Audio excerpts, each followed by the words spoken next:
Welcome back. Millions of people watched the horror of 9/11 right before their very eyes, live on television. Two planes crashing into the World Trade Center, and less than a couple of hours later, both towers, of course, collapsing. My next guest says that hijackers may not have brought down the towers by themselves. Here to explain his controversial theory, Stephen Jones. He's a professor of physics at Brigham Young University in Provo, Utah. Professor Jones, thanks for coming on. Sure, thanks, Tucker. Well, just sum up this, obviously, your theory, just the one sentence that I just explained in the intro, contradicts what we all think we know about how these towers collapsed. Quickly sum up your explanation for what happened.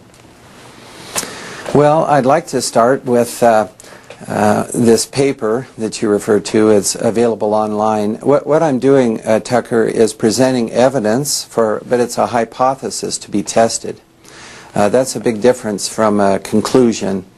And so I just wanted to clarify that. But to sum up, I've looked at the official reports by FEMA and so on regarding the collapse of these buildings. Right. I'd like to look at the collapse of Building 7 in just a minute. It was not even hit by a jet, okay, so we should look at that one. The two towers, the explanation has been that the fire inside was so intense that it weakened the structural steel and that each floor collapsed down upon the next in a pancake fashion and they imploded in on themselves. Is that essentially, I think, what people think? Yeah, that's basically it, yeah. And so what I've done is to analyze these reports. But I would like to do a little experiment with you, Tucker, if I could. I sent out a video clip of the collapse of Building 7, because most people haven't actually seen that one, and that's the crux of the argument that I'm presenting. Okay, sum up very quickly the argument for us. You believe there were explosives in the buildings planted by someone, detonated. Well, yeah. Is that correct? In other words, the hypothesis to be tested is there's two hypotheses here. One is fire and damage caused all three buildings to collapse. Okay. The other is that explosives in the buildings may have caused the collapse. And so then we analyze and see which fits the data better. And I've done that in my 25-page paper. I want to read you a quote from the Deseret Morning News, a paper in Utah from you. I'm quoting now. "It is quite plausible that explosives were pre-planted in all three buildings and set off after the two plane crashes, which were actually a diversion tactic. Muslims are probably not to blame for bringing down the World Trade Center buildings after all." That's, I would think, pretty offensive to a lot of people listening. Do you have any evidence for that? I mean, well, not to the Muslims, I might say. Well, that's a good. I've had a lot of emails.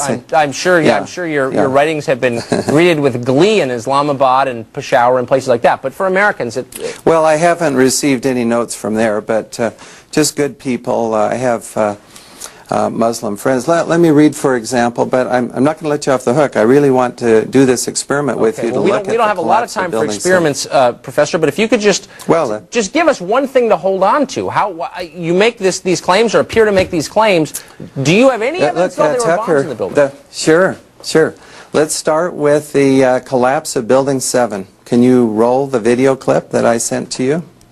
Okay, I'm not sure if we can, but to specify, that is World Trade Center building number 7. Try it. Smaller than the other two, was not hit by a plane, of course, yet it collapsed. Right. It's 47 stories. That's right. 24 steel columns in the center. Right. Trusses asymmetrically supported. Now, I can't see what you're seeing, so we just are you rolling see that? No, we just see the building, and just so our viewers know, the explanation that I think is conventional is that there was a large tank of diesel fuel stored in the lower level of that, which caught fire, and the resulting fire collapsed the building.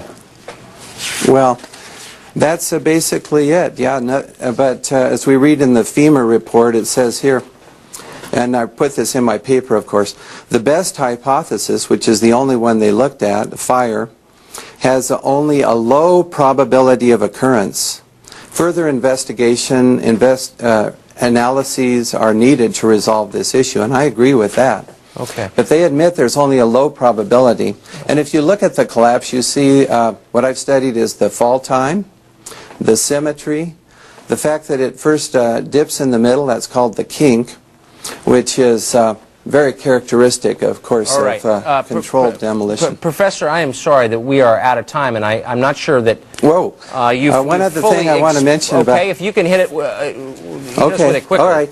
Okay, here we go. Molten metal in the basements of all 3 buildings. Right. And yet all scientists now reasonably agree that the fires were not sufficiently hot to melt the steel. So what is this molten metal? It's a direct evidence for the use of high temperature explosives such as thermite.